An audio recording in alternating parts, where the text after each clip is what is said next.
Bienvenidas y bienvenidos a esta segunda charla del ciclo que DEMRE está organizando sobre el proceso de admisión 2021. Pruebas obligatorias de matemática y comprensión lectora. ¿Cómo se están construyendo las actuales pruebas?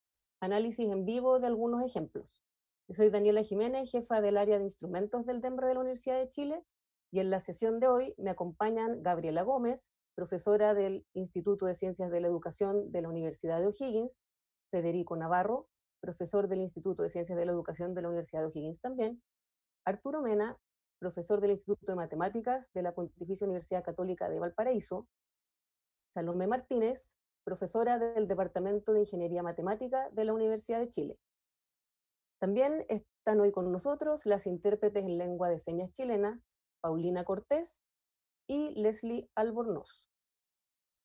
Para comenzar la sesión de hoy, haré una breve introducción al tema que nos convoca, luego de lo cual vendrá una ronda de presentaciones de cada uno de nuestros panelistas. Luego habrá una segunda ronda en la que se harán comentarios a las preguntas que están publicadas como ejemplo en la página web del DEMRE, y después de eso habrá tiempo para preguntas. En la pantalla les aparecerá la dirección de correo electrónico a la cual las pueden enviar durante las presentaciones. Pido entonces a los expositores que por favor silencien micrófonos y apaguen sus cámaras cuando no estén haciendo uso de la palabra. En esta admisión 2021 comienzan a implementarse las pruebas de transición, y los cambios que se dan en las pruebas son fundamentalmente en las pruebas obligatorias, es decir, en comprensión lectora y en matemática, y es por eso que hemos querido enfocarnos con más detalle en esas dos pruebas el día de hoy. Se reduce la cantidad de preguntas en ambas pruebas a 65, y además habrá preguntas con 4 y 5 opciones de respuesta. Además, en el caso del lenguaje, se eliminan las secciones de conectores y planes de redacción y se pasa de una prueba de lenguaje a una prueba de comprensión lectora. Hay otros cambios que empiezan en esta admisión y que irán aumentando gradualmente. Por ejemplo, en comprensión lectora se introducen algunos textos con una mayor cercanía a las situaciones reales de lectura de quienes responden la prueba, mientras que en el caso de matemática se introducen ítems con un menor énfasis en la evaluación de contenido, privilegiando aquello que las y los estudiantes son capaces de hacer con lo que saben. Entonces, a continuación, comenzaremos la primera ronda de presentaciones profundizando en estos temas. En primer lugar, dejo con ustedes a Federico Navarro. Él es doctor en lingüística y se desempeña como profesor asociado de la Universidad de O'Higgins. Ha sido investigador principal o codirector en 9 proyectos financiados sobre escritura y enseñanza. Es presidente de la Asociación Latinoamericana de Estudios de la Escritura en Educación Superior y Contextos Profesionales, y cuenta con más de 100 publicaciones científicas. Federico. Hola a todos y a todas, gracias por estar conectados esta mañana. Para mí es un placer estar acá compartiendo con ustedes. Creo que están viendo el PowerPoint de fondo sobre el que voy a hablar estos breves 5 minutos. Me voy a referir específicamente a cómo no evaluar escritura. ¿Por qué evaluar escritura? Vamos a empezar con esta pregunta. Después vamos a ver cómo no hacerlo. La escritura cumple, como todos nosotros sabemos a partir de nuestras experiencias, numerosas funciones en la vida de las personas, tanto dentro como fuera de los entornos escolares. ¿Cuáles son estas funciones? Voy a nombrar algunas. Por ejemplo, la escritura facilita y moviliza los aprendizajes en el aula. La escritura comunica de formas específicas, según el ámbito, según la situación, según el interlocutor, la audiencia. La escritura nos sirve para demostrar aprendizajes y nos ponen una nota por eso en entornos escolares. La escritura también, desde otro punto de vista, expresa creativamente nuestras identidades, nuestras miradas, nuestras interpretaciones, y además la escritura permite criticar y ojalá modificar la realidad en la que vivimos. Por eso, los desempeños, las experiencias y las concepciones sobre escritura Sirven, cada vez tenemos más evidencia sobre esto, para predecir los desempeños escolares y académicos, tanto presentes como futuros. Abajo a la derecha les dejo una fuente en fondo azul para ahondar en este tema. Estas fuentes, si ustedes googlean el título, están disponibles de forma gratuita en Internet, para quien quiera leer un poquito más sobre las funciones de la escritura. Así que podemos concluir que vale la pena evaluar la escritura. Pero ¿cómo hacerlo? ¿De qué manera evaluar la escritura? Bueno, existe una serie de principios que hemos explicado teóricamente en el artículo Validez y Justicia, que también aparece ahí abajo, que escribimos con dos colegas, Gabriela Gómez, que está hoy con nosotros, y Natalia Ávila. Principios para la evaluación de la escritura estandarizada. En primer lugar, evaluar de forma directa muestras reales elaboradas por los escritores y las escritoras.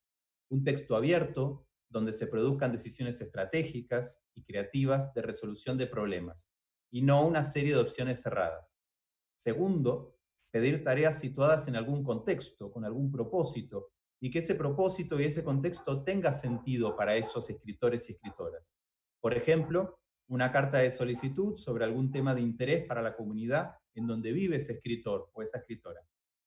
Tercero, medir el cumplimiento de esos propósitos vinculados a esa tarea, evaluando el texto en su totalidad, como un todo con diferentes niveles que se articulan: puntuación, desarrollo temático, atención a la audiencia. Esos elementos no operan de manera separada, como sabemos, sino que operan de manera articulada. Cuarto, colocar a los escritores en una posición de autoridad, pedirles que expresen esa creatividad y ese punto de vista, que muestren lo que saben sobre algún tema. Quinto, medir dimensiones de alta complejidad, como la adecuación a la audiencia, y no simplemente contar errores ortográficos, que nos gusta tanto cuando nos ponemos a evaluar escritura. Sexto, fomentar la enseñanza de esta perspectiva sobre la escritura en el propio sistema escolar, al socializar ese instrumento con la comunidad.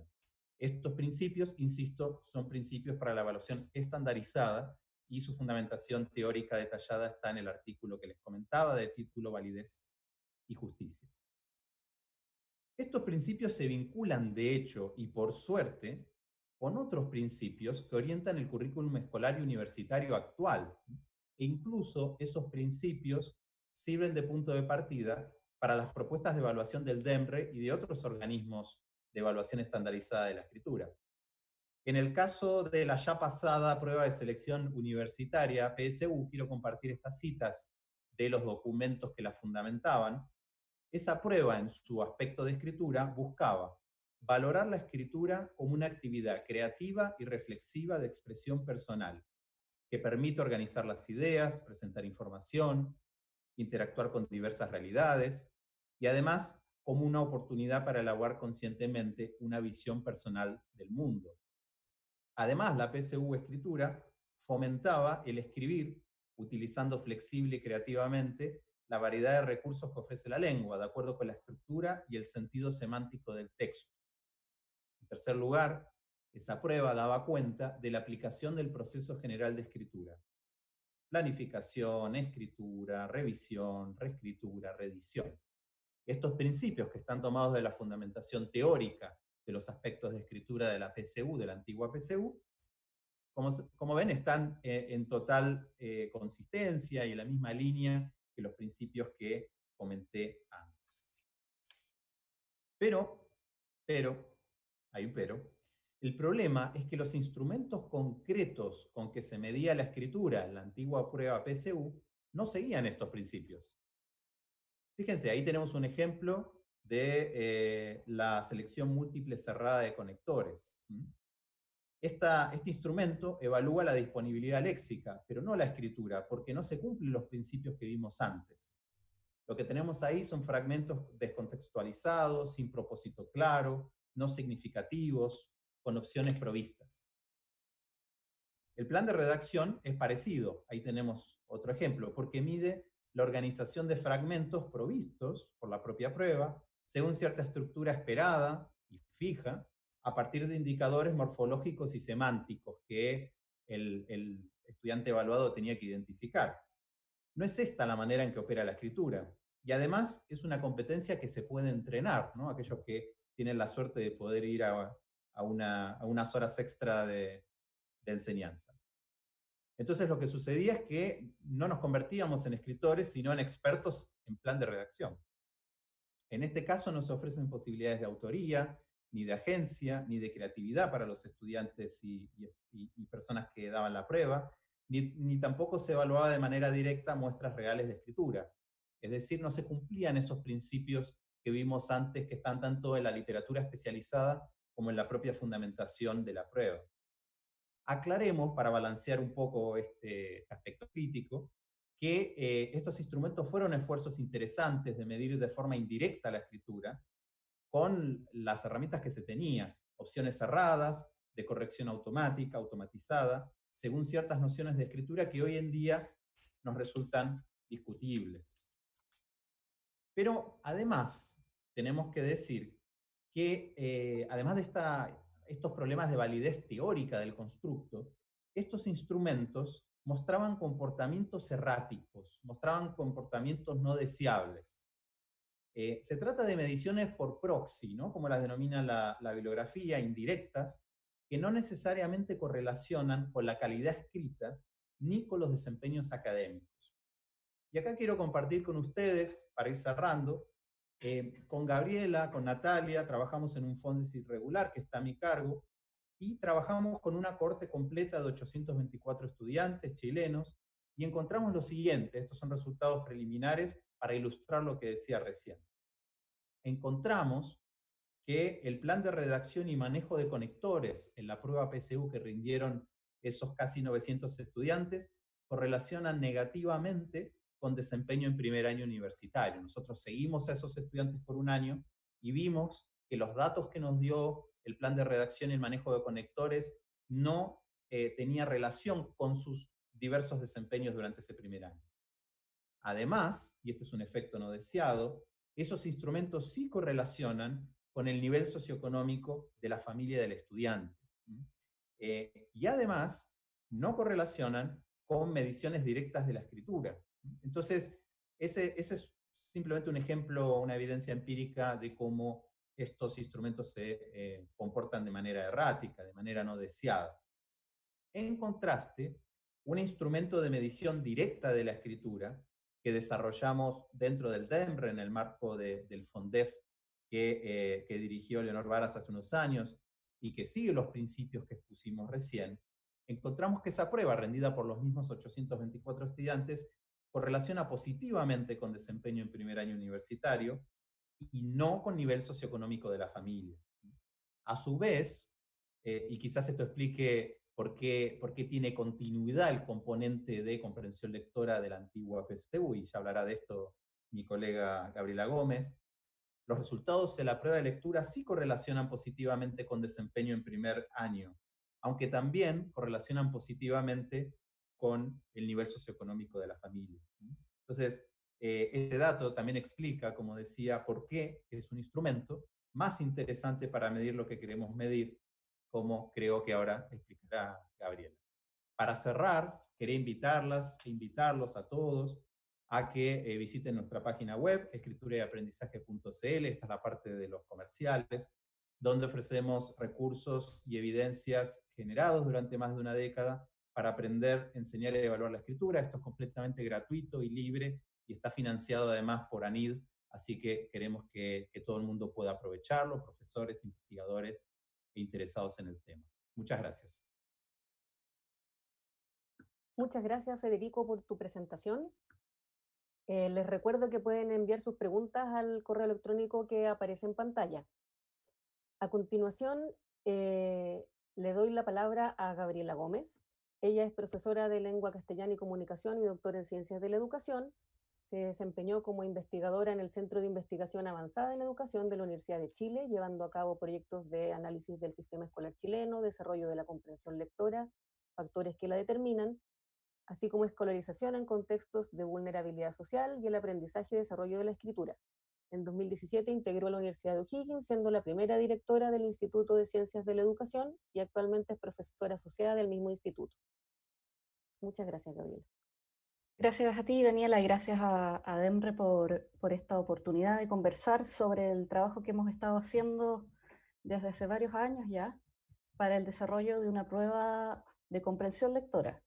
Es importante mencionar ese punto desde un principio, que el objetivo del instrumento que se ha estado desarrollando y que de a poco va a empezar a reemplazar al actual PSU es un instrumento de medición de la competencia lectora, más aún, que no es para nada lo mismo que lo que se hace ahora en la PSU. No hay una continuidad del instrumento. En ese sentido, es importante destacar que no se trata de un cambio respecto de las referencias que puedan haber que venga del medio escolar. No hay un cambio respecto de las referencias que puedan darnos los objetivos de aprendizaje del currículum en relación con la construcción de la prueba. ¿A qué me refiero? A que en el currículum de lengua y comunicación hay 3 ejes fundamentalmente, que incluso continúan desde la básica hasta la media, que son lectura, escritura y oralidad. El problema, efectivamente, como ya señaló mi colega, es que tratar de juntarlos todos en un instrumento debilitaba el instrumento mismo. Por lo tanto, resulta más pertinente y más cercano a los objetivos del currículum el concentrarse en una sola de esos ejes temáticos, como en el caso de la comprensión lectora.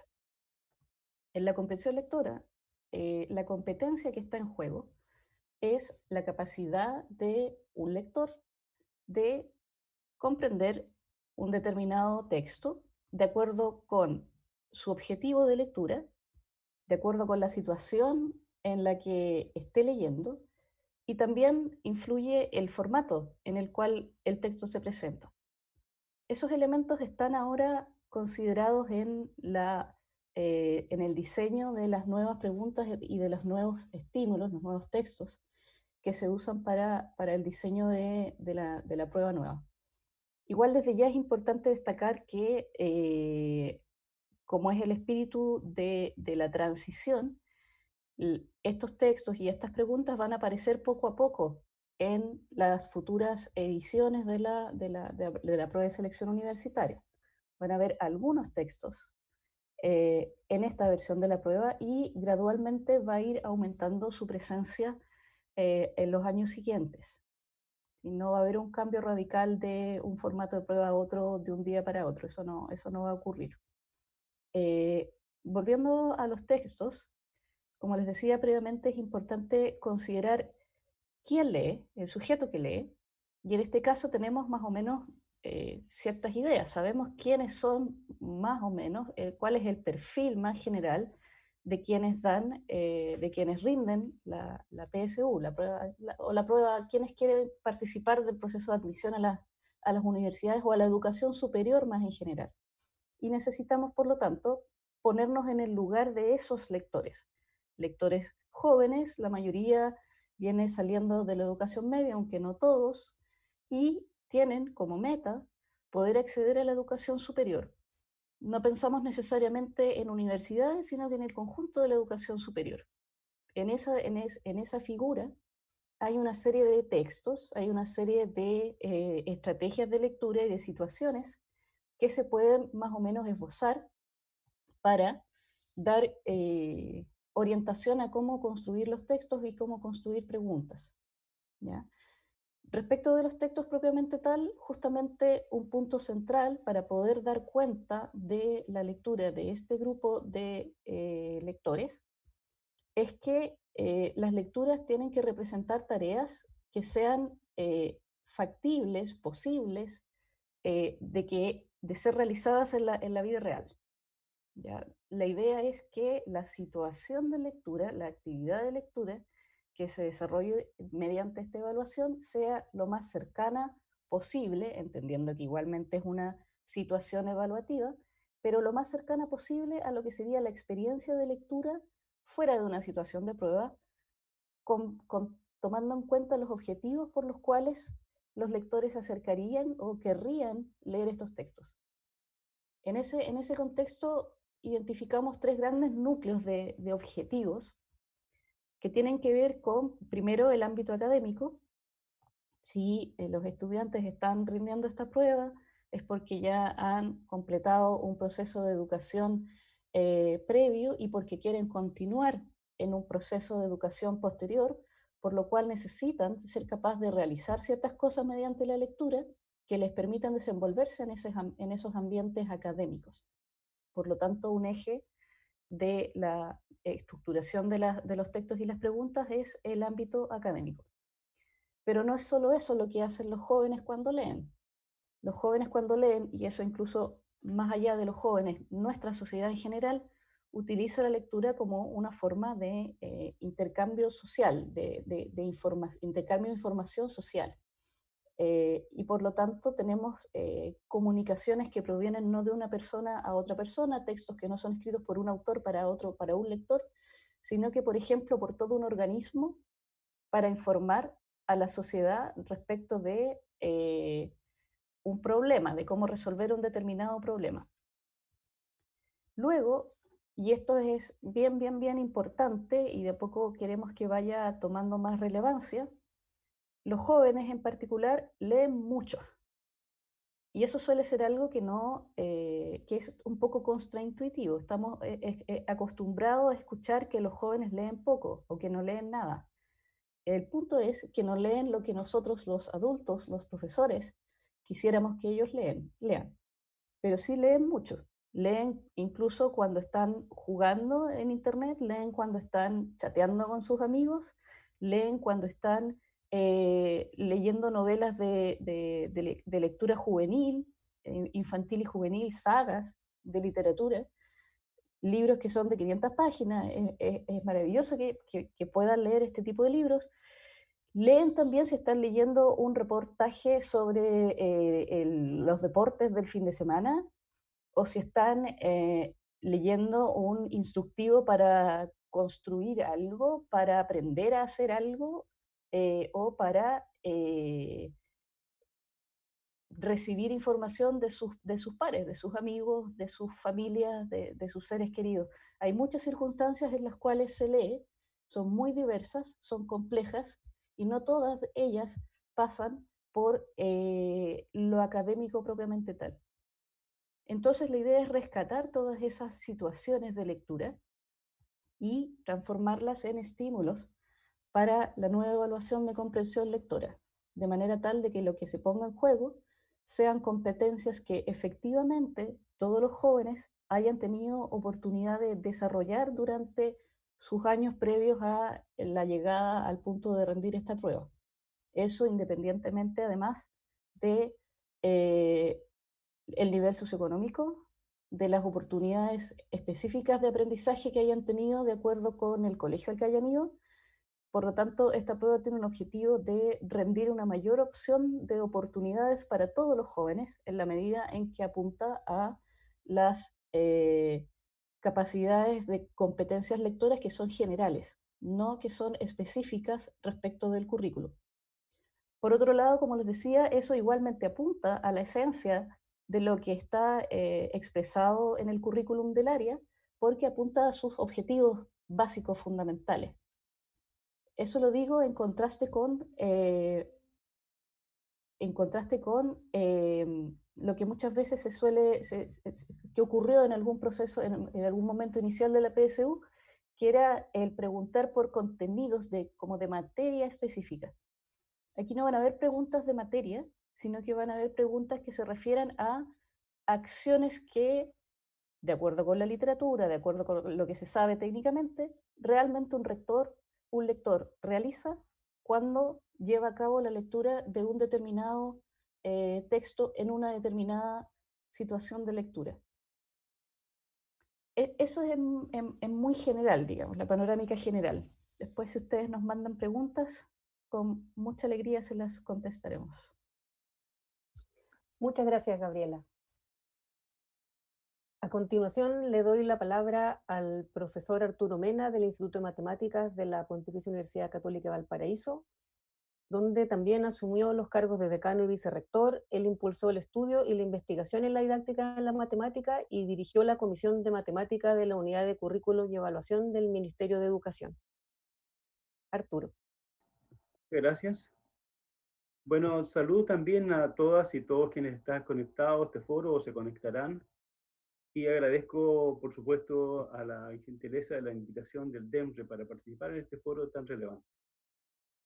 Y a quienes nos ven, aquí, les deseo que, como todos deseamos, ¿no?, que lo puedan hacer de la manera más tranquila posible, de forma tal que puedan mostrar en ella, cuando den la prueba, aquello que son capaces de realizar. Como sabemos todos, aprender matemáticas nos acompaña toda la vida, en muchas áreas de estudio y de desempeño laboral o profesional. Y lo que ocurre es que hay nuevos requerimientos en matemáticas, en el currículo de matemáticas, de acuerdo a lo que ha venido desarrollándose en la sociedad y el mundo. Todos sabemos que esto va acelerándose como proceso, este desarrollo de la sociedad.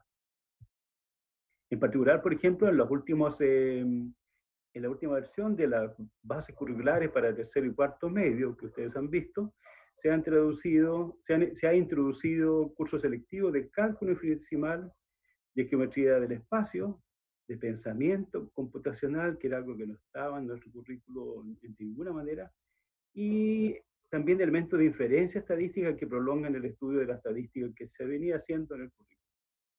Pero para nuestra tranquilidad, esta prueba de selección universitaria se ocupa de evaluar lo que todas las personas de enseñanza media aprendieron. Estas nuevas materias no se incorporan, por supuesto, a esta prueba de selección. Además, esta prueba es una de transición, que va en un cierto camino que se concretará más adelante. Y ha sido hecho con mucho cuidado por el DEMRE, por supuesto el DEMRE que está encargado de la prueba, pero que ha trabajado también con la unidad de currículo y evaluación, del Ministerio de Educación, y por lo demás ha preguntado, ha encuestado, ha conversado con muchas personas a lo largo del país en focus groups para examinar esta situación y proceder con la mayor claridad. En cualquier caso, la prueba en esta materia, como en otras, en matemáticas estamos hablando, lo que enfatiza fundamentalmente es lo que se llaman las habilidades que están en el currículo relevadas para matemáticas. Esto significa resolución de problemas, usar una variedad de representaciones para la matemática, modelar y argumentar y comunicar. Lo que haremos entonces será resolver problemas en esta prueba, usar representaciones diversas, modelar fenómenos que ocurren en la vida diaria y argumentar, pero no comunicaremos tanto porque la comunicación se restringe a apuntar una de las alternativas que se nos da para respuesta. Son las habilidades, entonces, aquello de lo que se ocupa la prueba, y no tanto una destreza de cálculo. Las habilidades matemáticas están siempre unidas a contenidos, no existen así sin estar asidas, sin estar digamos, pegadas a un contenido, pero no se trata entonces de que en una prueba como esta uno tenga que manifestar mucha destreza operatoria rápida y de cosas muy complejas operacionalmente, sino que los contenidos de los cuales vamos a dar cuenta van a hablar de las habilidades que tenemos que desarrollar. Porque no se trata en el currículo actual de que uno aprenda una gran cantidad de matemáticas que algún día tal vez le va a servir para algo cuando esté olvidado o qué sé yo, sino que de enfrentar con la matemática que vamos aprendiendo situaciones concretas, situaciones de importancia, de relevancia para nuestras vidas o para otros ámbitos, pero también aprender matemáticas mientras enfrentamos esos problemas, esas situaciones. Entonces, en la prueba de lo que se trata es de saber calcular de manera más bien elemental para resolver problemas, para modelar, para usar representaciones con las cuales también estamos trabajando esos problemas para argumentar. De eso se ocupa entonces esta prueba de selección universitaria que usted va a dar. DEMRE tiene equipos muy expertos y esperamos todos que estas pruebas de transición a los que dan la prueba les hagan posible manifestar con claridad, con buen éxito, aquello que son capaces de hacer. La prueba quiere entonces ponerse al día con algunas situaciones que tiene que ir progresivamente incorporando, pero quiere también responder a evaluar de manera justa, equitativa, a todas las personas que postulan a las universidades. Y termino diciendo que espero que les vaya bien a cada uno, que sean capaces, quiero decir, de mostrar aquello que han aprendido, aquello que son capaces de resolver, de modelar, de argumentar, y que ojalá den la prueba en la mayor tranquilidad posible. Estamos todos en una situación un poco diferente esta vez, pero la prueba puede seguir adelante con estos resguardos, con esta manera de trabajar tan seria, tan delicada que se ha puesto en implementarla, en diseñarla, en llevarla a cabo. Muchas gracias, Arturo. Voy a dar entonces paso a la última panelista. Ella es Salomé Martínez, con una carrera brillante como matemática que la hizo merecedora de muchos premios y ser incorporada a la Academia Chilena de Ciencias. Ha desarrollado una actividad extraordinaria en educación matemática, conduciendo el laboratorio de educación del Centro de Modelamiento Matemático y proyectos de apoyo a profesores, que le valieron el premio UNESCO Hamdan por la efectividad de los docentes otorgado UNESCO el año 2018. Bienvenida, Salomé. Hola a todos, muchas gracias Daniela, muy feliz de estar acá. Mira, yo quisiera complementar un poquitito lo que contó Arturo. Yo creo que Arturo abordó muchos de los puntos importantes. Primero que nada quisiera destacar que la prueba de transición, tal como decía Gabriela, es una prueba que inicia como la incorporación de un número de ítems que son distintos y que están orientados a este desarrollo de habilidades. Y en ese sentido, lo que también decía Gabriela es que están alineados con el currículum escolar, porque recordemos que el currículum ha ido incorporando el desarrollo de habilidades matemáticas desde educación básica. Ahora estamos con la implementación de las nuevas bases de tercero y cuarto. Las bases primero y segundo ya llevan un tiempo. Entonces, lo que se hace es en el fondo poner un acento, relevar esta importancia universitaria. Yo quisiera destacar dos cosas de los nuevos ítems y creo que son bien importantes. Lo primero es que están concentrados en problemas que tienen contexto, ¿ya? La matemática, si uno quiere ver cómo se aplica a la vida de las personas, que es una de las cosas que uno quisiera que los estudiantes desarrollaran durante su escolaridad y que son muy importantes para la vida universitaria, tiene que haber contexto, ¿ya? Tiene que haber una situación donde yo necesite utilizar mis conocimientos para poder resolver algún problema, tomar una decisión, ¿ya? Estas concepciones respecto de la matemática en la vida, de la necesidad de desarrollar competencias matemáticas, es algo que se viene trabajando hace mucho tiempo a nivel nacional y a nivel internacional. Eso ha tenido también como foco, por supuesto, el relevar estas habilidades. Y también yo diría que si bien las habilidades están muy explícitas en el currículum, esto tiene también que ver con procesos, ya con el foco en ciertos procesos que uno espera que los estudiantes sean capaces de realizar como fruto de su escolaridad, que tienen que ver con ser capaz de formular problemas, o sea, de poder formular una situación en términos matemáticos. Esto, por supuesto, puede ser más difícil de evaluar en una prueba como la PSU. Tiene que ver con emplear sus conocimientos matemáticos para poder resolver una situación en contexto. Ahí uno usa lo que uno sabe, ¿no es cierto? Nuestras destrezas, nuestra capacidad de utilizar una representación, de manejar, ¿no es cierto?, conceptos matemáticos. Y por otro lado, algo que es muy importante es interpretar los resultados que nosotros obtenemos. Nosotros, trabajando matemáticamente, vamos a obtener ciertos resultados que muchas veces van a ser un número, una función, un gráfico, pero ahora uno tiene que volver a la situación en contexto que gatilló el problema e interpretar, ¿ya? Y eso muchas veces cuesta, ¿ya? No es algo que a veces se trabaje con tanto énfasis, Entonces, a veces los jóvenes obtienen un número y pareciera que esa es la respuesta a un problema, cuando eso en realidad es parte de un proceso, es un resultado, ¿no es cierto?, muchas veces de un procedimiento matemático, pero que hay que hacer un paso más, hay un proceso más involucrado en poder entender qué es lo que me dice ese objeto matemático, ¿no es cierto?, esa función, ese gráfico, ese número, en relación a la situación que gatilló el problema, ¿ya? Así es que estos nuevos problemas hacen énfasis en esos procesos.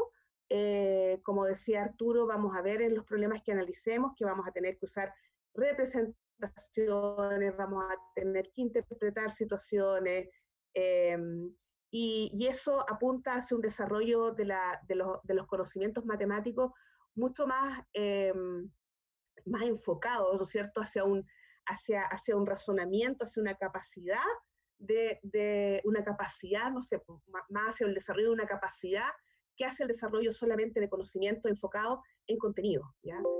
Esto es algo que se viene trabajando hace mucho tiempo, no es algo nuevo, y lo que se está haciendo en este momento es relevar esa matemática, ¿no es cierto?, esa capacidad de utilizar la matemática para resolver problemas, que también era algo que tenía muy en común con la escritura, y que antes tal vez no estaba relevado de la misma manera o conectado con la experiencia de las personas a través de contexto. En general eran problemas todos descontextualizados, y ahora vamos a ver que aparecen contextos en los problemas, lo cual nos hace importante que seamos capaces de formular, ¿no es cierto?, una expresión, utilizar esa matemática, emplear nuestros conocimientos, nuestras destrezas, ¿no es cierto?, matemáticas, nuestras habilidades para poder analizar, y luego tengamos que interpretar estos resultados, ¿ya? Bueno, eso. Muchas gracias.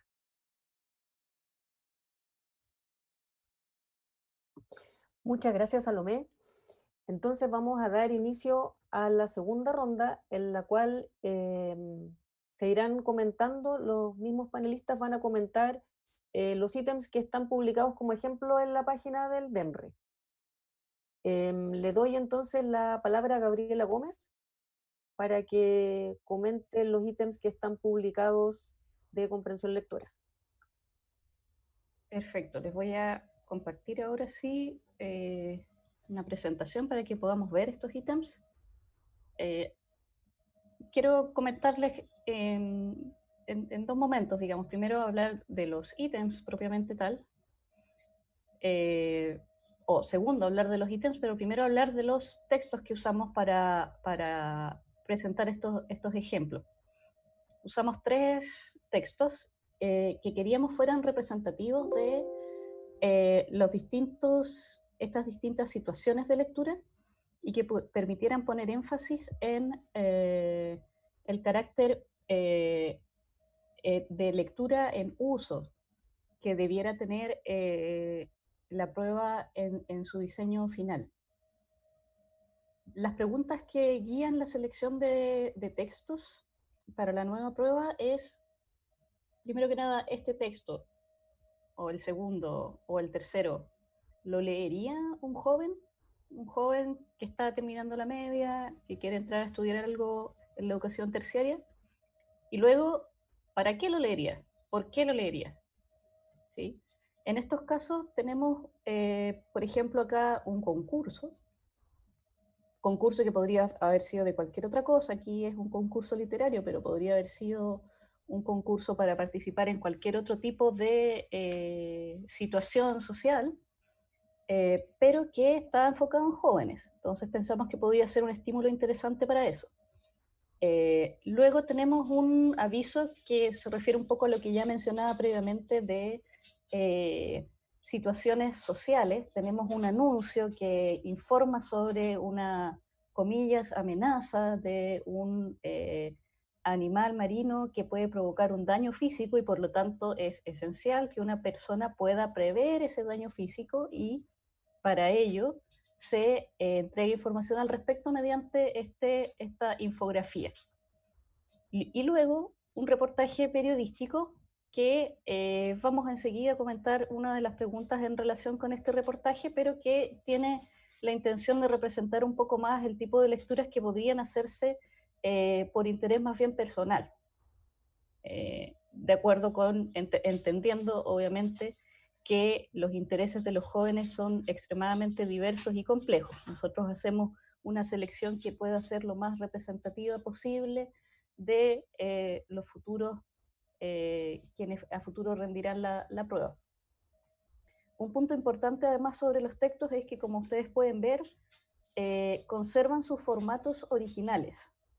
¿Ya? Lo digo un poco entre comillas igual porque evidentemente es necesario hacer adaptaciones. Hay textos tanto en revistas como en internet que tienen una letra muy chiquitita, que vienen con errores. Los textos de la vida real no son perfectos, como los que se suelen ver en la PSU. Entonces vamos a tratar de mantener los formatos originales, que es parte de, entre comillas, la dificultad que puede tener un texto, el cómo está presentado, pero obviamente tomando los resguardos respecto de posibles aspectos del texto que presenten dificultades específicas más allá de la dificultad natural que pueda traer un texto. ¿Sí? ¿Qué más sobre los textos? Representan situaciones múltiples y conservan su formato original. ¿Sí? Eso serían como los dos grandes mensajes al respecto. Ahora, respecto a preguntas, ellas se refieren o se organizan en función de algo que ya también mencionábamos antes, que es qué es lo que hace el lector cuando se enfrenta a un texto, qué es lo que hace el lector cuando se sienta a leer. ¿Sí? Y en ese sentido, diferenciamos tres grandes núcleos, que es semejante al concepto de habilidades, aunque un término un poco más preciso sería estrategias. Pero ¿cuáles son las habilidades o estrategias que el lector debe poner en juego para resolver la tarea de leer? ¿Sí? Y en ese sentido organizamos tres grandes grupos que son muy semejantes a los que frecuentemente se utilizan para el trabajo en comprensión lectora, solo que son agrupaciones un poco más grandes que permiten de esa manera hacer análisis y hacer una estructura más agregada de la información. Y lo primero son las estrategias de lectura como superficial del texto, que se refieren a ubicar y usar correctamente la información que está literalmente presente en el texto. ¿Sí? Esta pregunta se refiere al primer texto, al del concurso literario, y pregunta sobre, en el texto se indica cómo presentar los trabajos, los poemas para este concurso literario y se da una serie de instrucciones de cómo hacerlo. En ese sentido hay literalmente una descripción paso a paso de las instrucciones y la pregunta número 1 apunta a una de esas acciones, a uno de esos pasos a realizar para la presentación de los textos al concurso. Es información literal. Alguien podría pensar, o a veces se malinterpreta, que la información literal es muy fácil de comprender, pero en este mismo texto ya no es tan fácil porque, me voy a volver al texto, porque hay una serie de pasos que están descritos en estos distintos puntos, 1, 2, 3, 4, 5 y 6. Hay un lugar en donde enviar los textos, hay un formato, hay una extensión, hay una modalidad, hay un listado de cómo presentar, que es al que se refiere esta pregunta en específico. Por lo tanto, la información literal de los textos no necesariamente, o preguntar por información literal de textos no necesariamente significa que la pregunta vaya a ser fácil. Es como, no, está escrito explícito. No hay ningún trabajo, no hay ningún ejercicio de análisis o de comprensión. No, hay un ejercicio de análisis, hay una estrategia que se debe poner en juego cuando uno realiza estas actividades de lectura y ella puede tener una relevancia incluso muy importante cuando estamos pensando en textos que no son literarios, argumentativos, interpretativos, sino que, por ejemplo, en un manual en donde yo estoy aprendiendo las partes de una máquina, estoy aprendiendo los elementos anatómicos de un animal o de un órgano físico, y por lo tanto voy a necesitar poder procesar correctamente esa información que está escrita explícitamente en el texto, y sin ello no voy a poder dar cuenta de la información completa de ese texto. Por lo tanto, se trata de una estrategia que permanentemente los jóvenes necesitan poner en práctica durante sus estudios, tanto en la secundaria como en la educación terciaria. Por eso creemos que es importante dar relevancia a las preguntas que suponen la estrategia de ubicar información y usar esa información explícita que está en el texto. A eso apunta, por eso quisimos incorporar este ejemplo en la pregunta número 1. Luego, la pregunta 6, quisimos comentarla porque se refiere a algo que nos han preguntado bastante, que probablemente pueda salir también en sus preguntas hoy.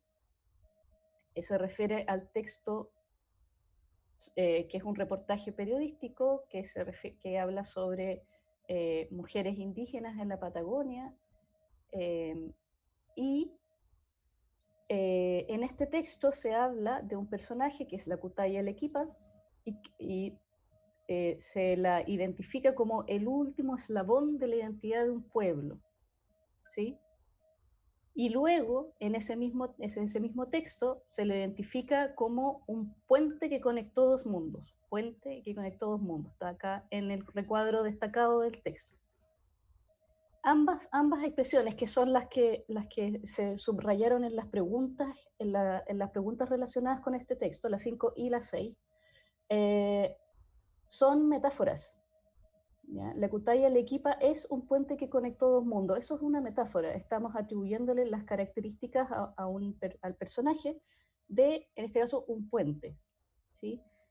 Entonces, a lo que apunto con esto es que aquí estamos ante una estrategia de interpretar y evaluar información. Ya no es información que está literal, sino que además supone la lectura a través de la interpretación de un modo de realizar interpretaciones textuales que se identifica con lo que se conoce como una metáfora, ¿sí? Lo digo porque históricamente han habido preguntas relacionadas con lo que se conoce como figuras retóricas, pero esas preguntas han apuntado a dar el nombre de la figura retórica. O sea, una pregunta en ese sentido, acá lo que hubiese hecho es decir, la Kutaya Lequipa es un puente que conectó dos mundos, y las opciones habrían sido, la pregunta habría sido, ¿qué figura retórica es esta? Y las opciones habrían sido metáfora, metonimia, sinécdoque y hiperbatón, por decir alguna, ¿sí? La idea es, por lo tanto, y es a lo que apunta el currículum, y es a lo que apunta el modelo por competencias, que no se espera que los postulantes se aprendan los nombres de memoria de las figuras retóricas, ni nada de memoria, sino que lo que hagan es desarrollar un proceso de lectura lo más completo posible. No va a haber preguntas de materia ni de memoria, ¿sí? En ese sentido, pensamos que esta pregunta podría ser un ejemplo interesante en la medida en que dentro de un texto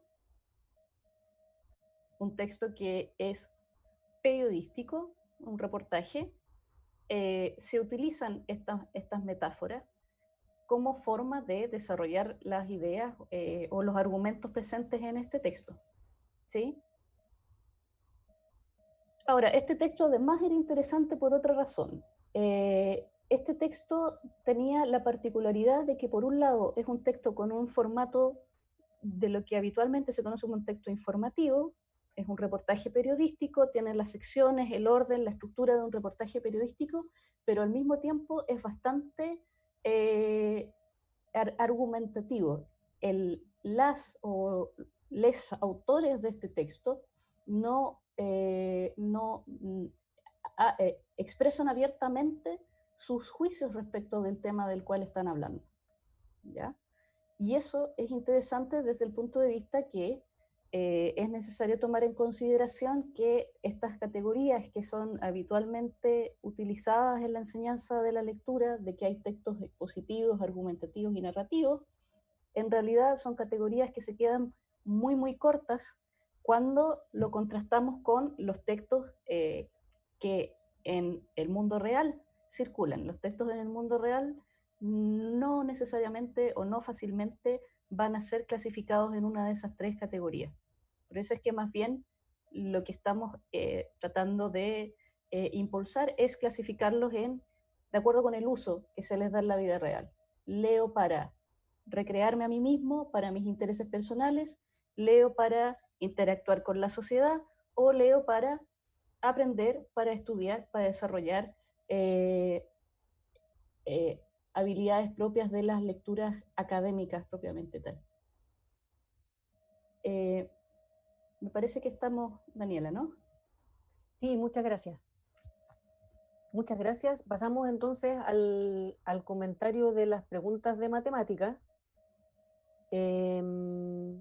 Arturo, yo voy a proyectar entonces la pregunta que va a comentar Arturo.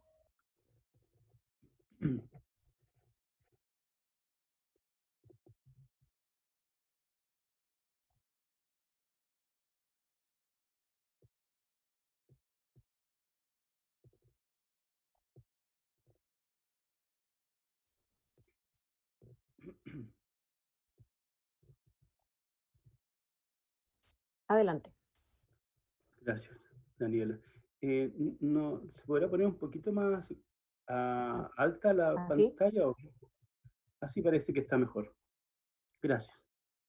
Bueno, aquí, gracias, Daniela. Aquí tenemos un problema. Y lo primero que hacemos, a pesar de que sabemos que, como nos dice esa manito que está ahí marcando una opción, no tenemos mucho tiempo porque hay muchas cosas que hacer, pero lo primero que uno hace en matemáticas es leer el problema. Hay que darse un momentito para eso, para no perderse, porque las opciones que tiene de respuesta seguramente que atienden a errores posibles que uno puede cometer también, y lo que hace la pregunta es discriminar si uno está razonando bien, si está argumentando bien, como dice esa habilidad que citamos. Tomás es un almacenero que nota en un papelito lo que cobra por cada paquete de arroz que vende. Allí tiene un papelito con hasta 4 paquetes de arroz, 700, etc. Y su hijo estudia en la enseñanza media y le dice, este hijo al papá Tomás, que eso es una función. F de x igual 700x, es decir, que cada vez que vende un paquete vale 700 y cuando tiene x paquetes vale 700 veces x. Y la tablita que Tomás tiene allí dibujada, en el papelito tenía él, esa representa un pedacito de la función para los primeros valores de la cantidad de paquetes de arroz que vende. Entonces, Tomás explica a su hijo que quiere hacer una promoción con 15% de descuento. Y entonces la pregunta que se nos hace es, de esas 4 opciones, ¿cuál será la que es la que conviene al problema? ¿Cuál es la opción correcta? Ahora, aquí llegados acá tenemos 2 posibilidades.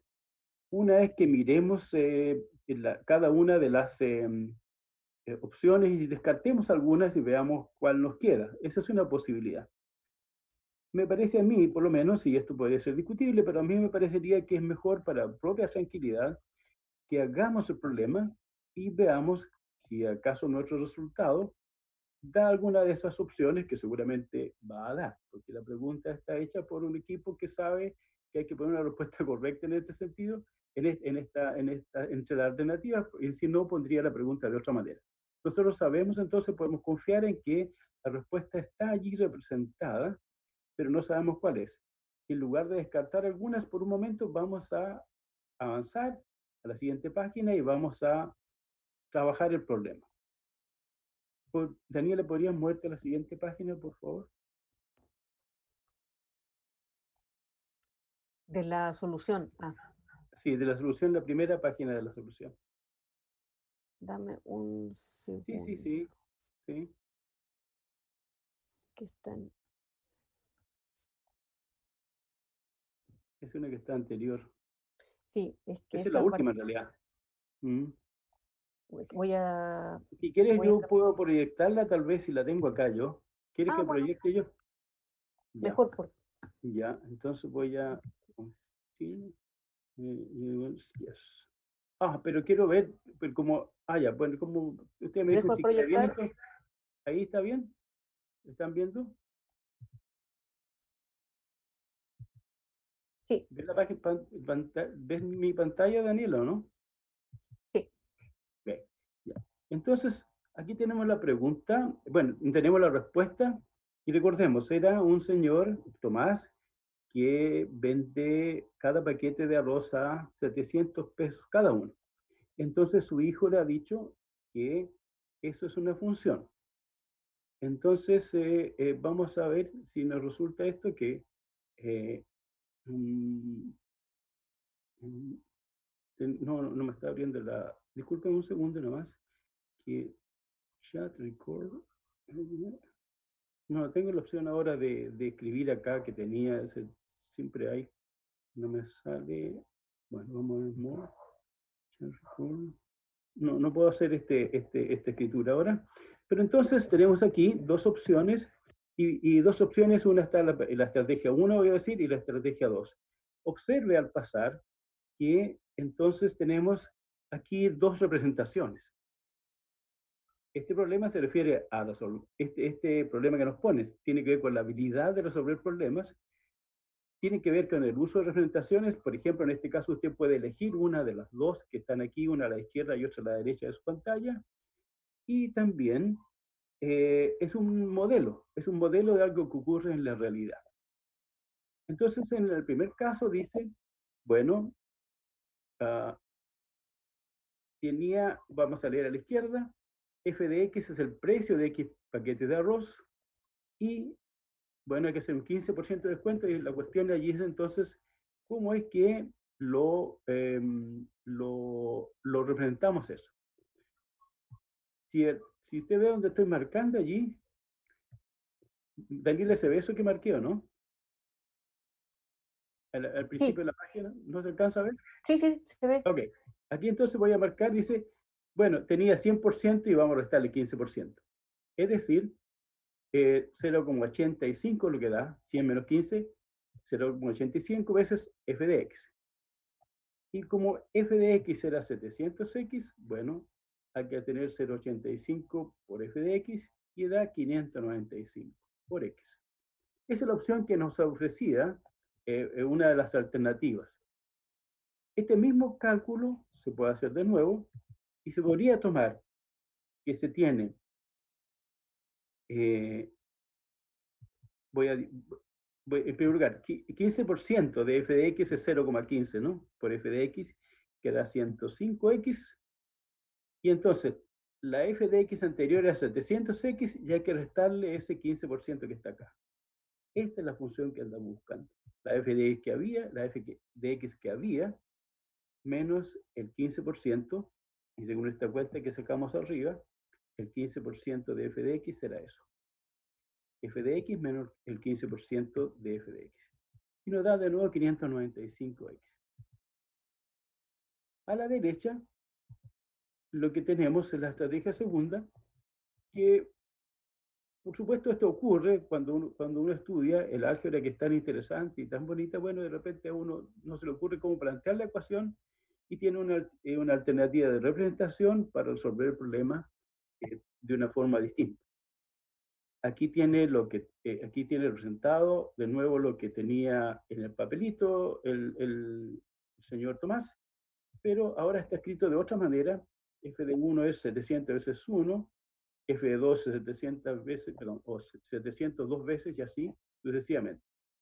Entonces se hace un descuento de 15% a cada uno. Entonces aquí tenemos el 700, sacando el 15%, es 100 menos 15%, ¿no?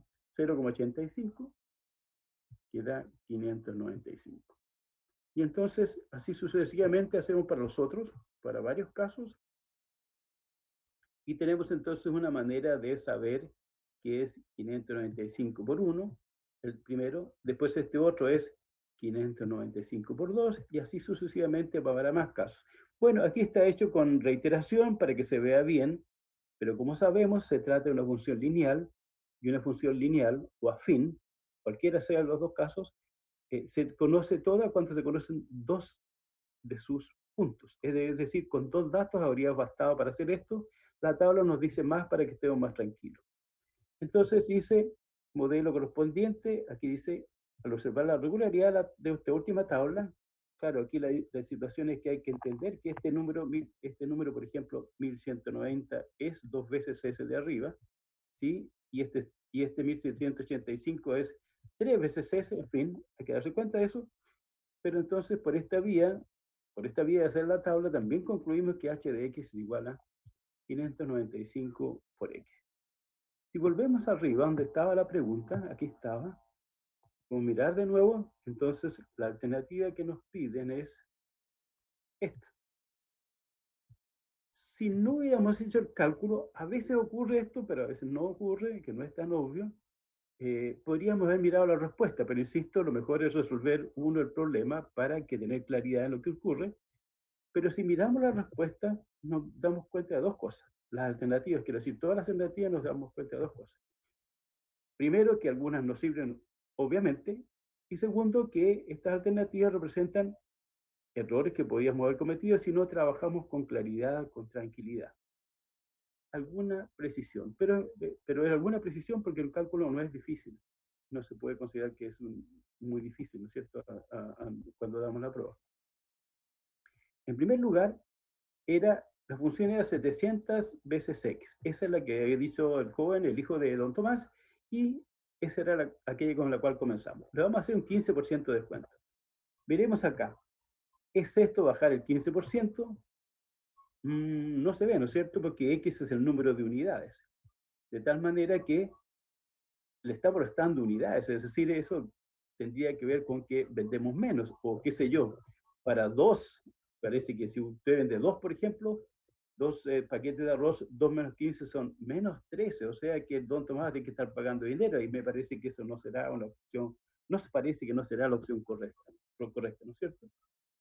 La opción C tampoco es correcta, porque el señor Tomás quiere, don Tomás quiere 700 por 700 veces X, X es el número de paquetes, recordemos, 700X es lo que vale el X paquete. Entonces, si usted tiene 700X por 15, quiere decir que a la persona le va a cobrar el precio anterior y le va a rebajar 15 pesos. Tampoco es una opción correcta. Sabemos que la opción correcta es esta, es la que nos dio nuestro cálculo.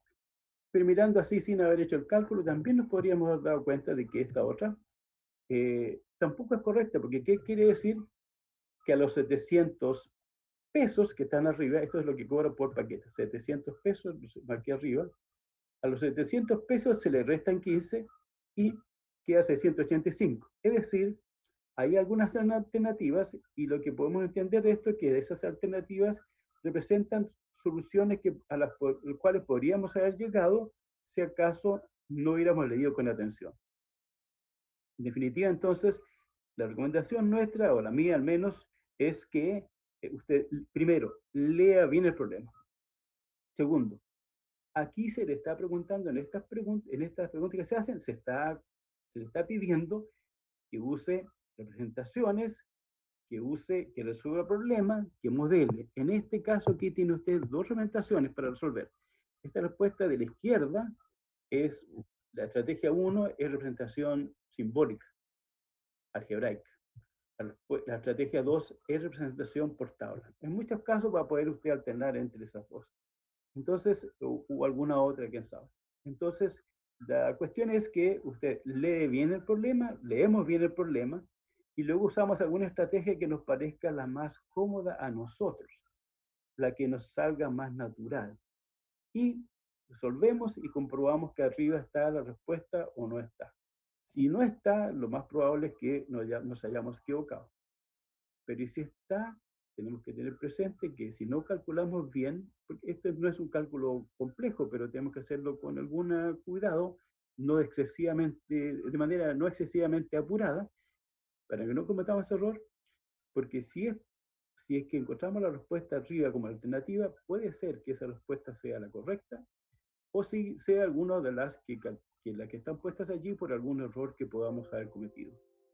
En definitiva, entonces, tenemos un problema, lo leemos bien, lo resolvemos, y al resolver usamos nuestras habilidades, que es lo que nos están preguntando. Habilidades de representar, de resolver problemas, de modelar, de argumentar. Aquí nos hemos argumentado, aunque no pongamos nuestra respuesta, no pongamos en la respuesta un argumento, sino que una alternativa.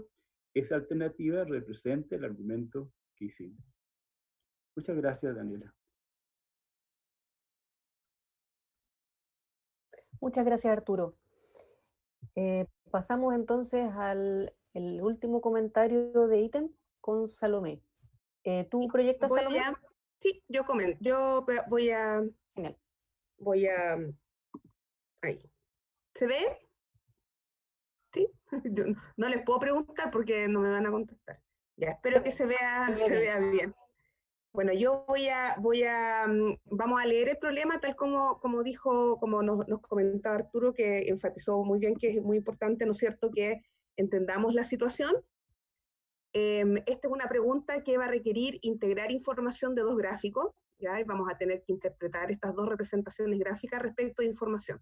Entonces, dice, en el gráfico circular adjunto se muestra el porcentaje de manzana producida por 4 empresas respecto al total de producción de una región, donde ninguna empresa produjo el mismo tipo de manzana que otra.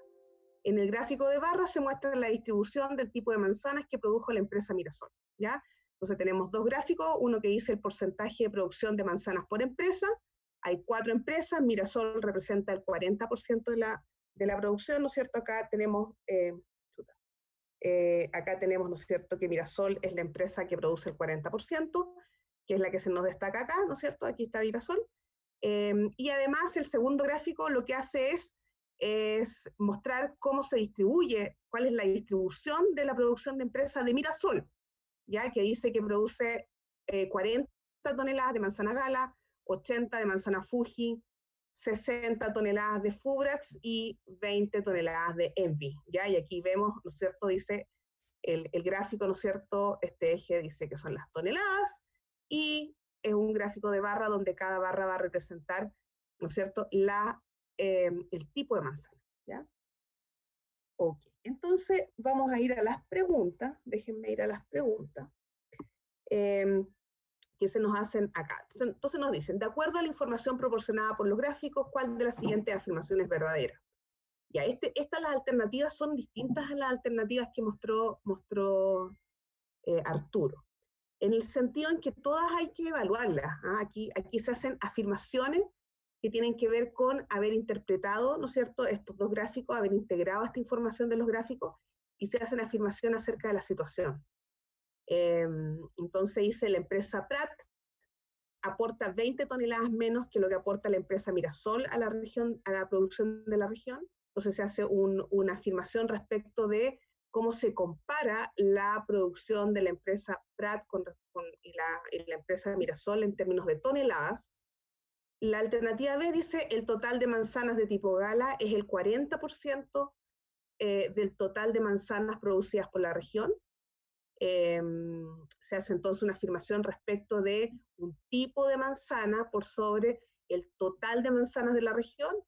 La parte C dice, la producción total de manzanas en la región fue de 200 toneladas, así que tiene que ver con, vamos a tener que entender cuál es la producción total de la región, y de la producción de manzanas tipo Fuji corresponde al 16% de la producción total de manzanas de la región, que también es una alternativa como la B, ¿no es cierto?, que habla de cuánto representan las manzanas de tipo Fuji. Ya, vamos a resolver el problema y vamos a evaluar, ¿no es cierto?, cuál de las alternativas es la correcta.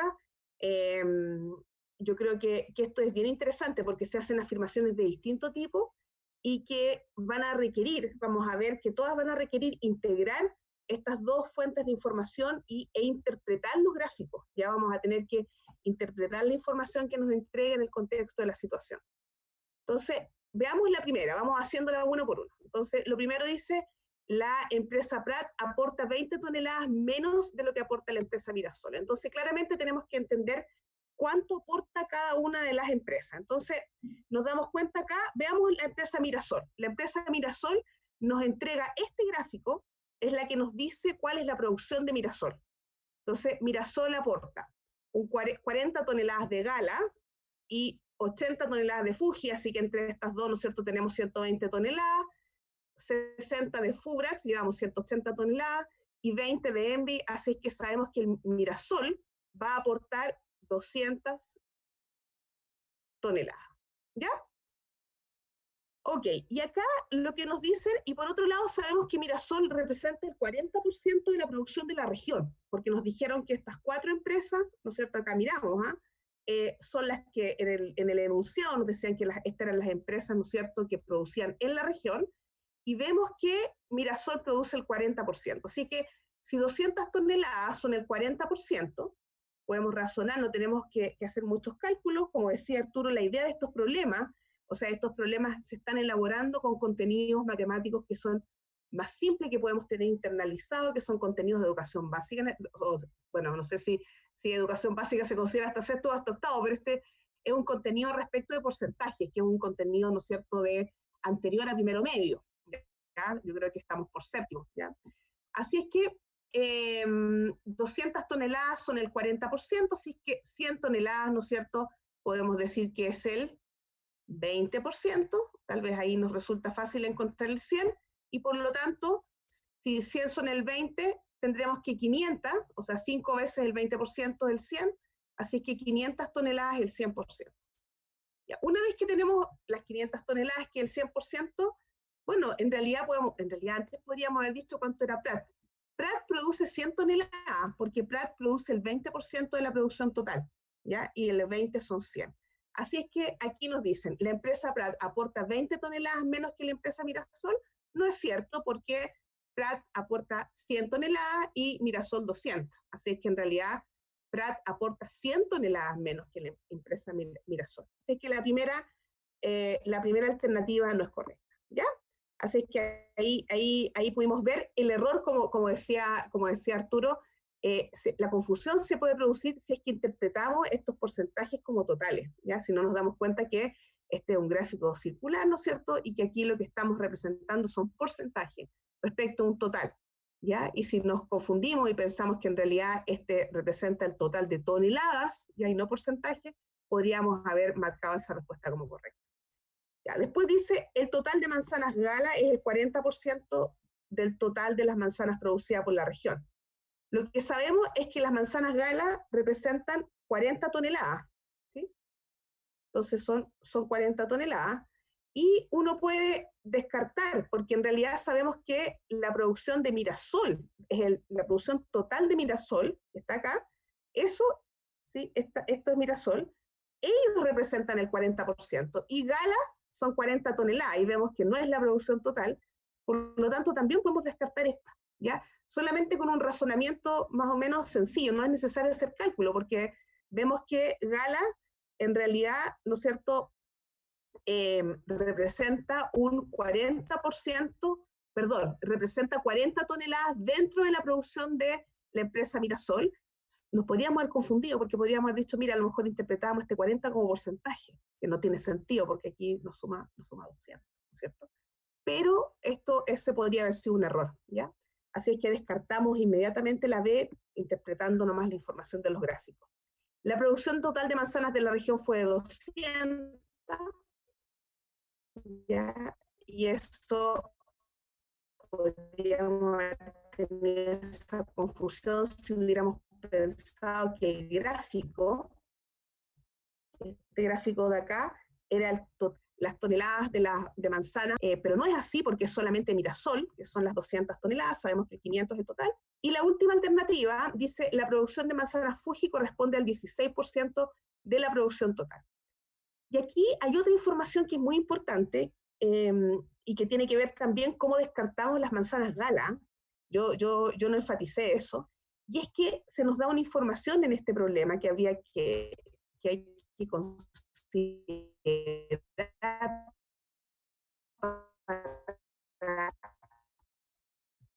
para interpretar estos gráficos.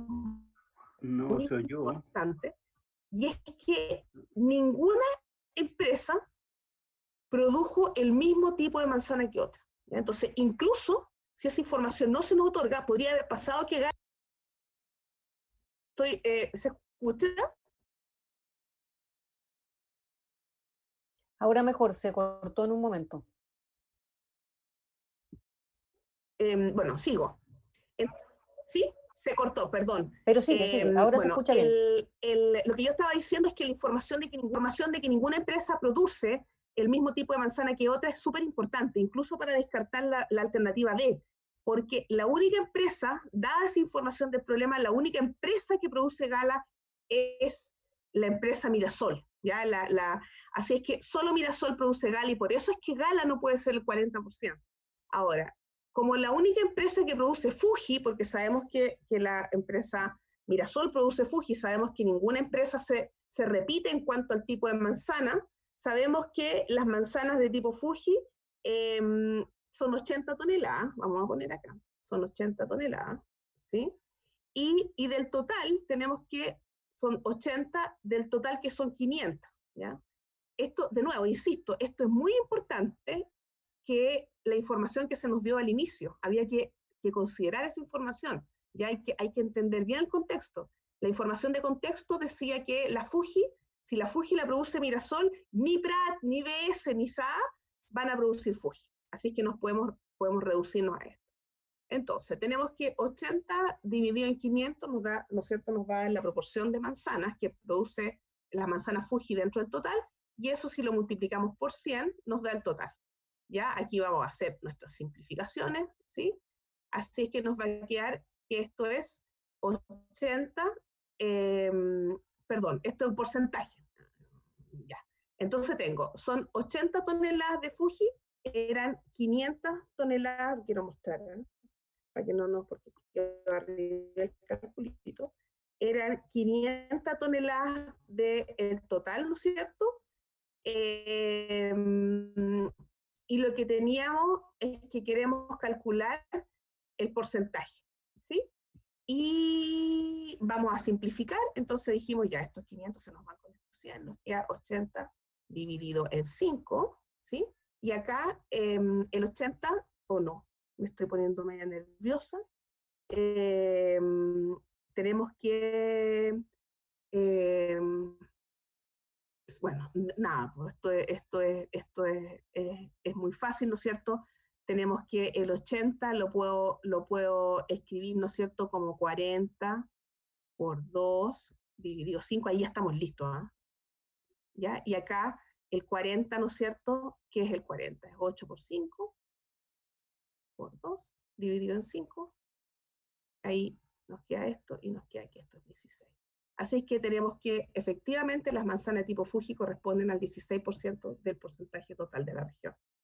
¿Ya? Entonces, este fue el análisis del problema. Vimos que tuvimos que integrar información de dos fuentes distintas, tuvimos que trabajar con dos representaciones distintas, y tuvimos que interpretar la información del contexto, ¿ya? O sea, tuvimos que interpretar los resultados y los números que nos dieron en términos del contexto original. Y vimos que solamente los cálculos que tuvimos que hacer, los procedimientos eran sencillos, solamente tenían que ver con porcentaje. Lo complicado acá era interpretar la información que nos entregan estas dos representaciones gráficas, ¿no es cierto?, en términos del contexto del problema, ¿ya? Y para responder bien esta pregunta había que evaluar las alternativas, ya uno de ir descartando, pero acá no era tan obvio, ¿no es cierto? Había que ir entendiendo lo que nos entrega cualquiera de las alternativas, ya todas las alternativas, eso. Muchas gracias, Salomé. Como nos extendimos un poquito más de lo presupuestado, vamos a dejar sin ronda de preguntas esta sesión. Les agradezco muchísimo su participación y habrá una nueva sesión del ciclo de charlas en 2 viernes más. Así que en nombre de DEMRE agradezco mucho a los expositores y a quienes pudieron presenciar la charla. Muchas gracias y hasta luego. Gracias a todos los profesores invitados. Muchas gracias.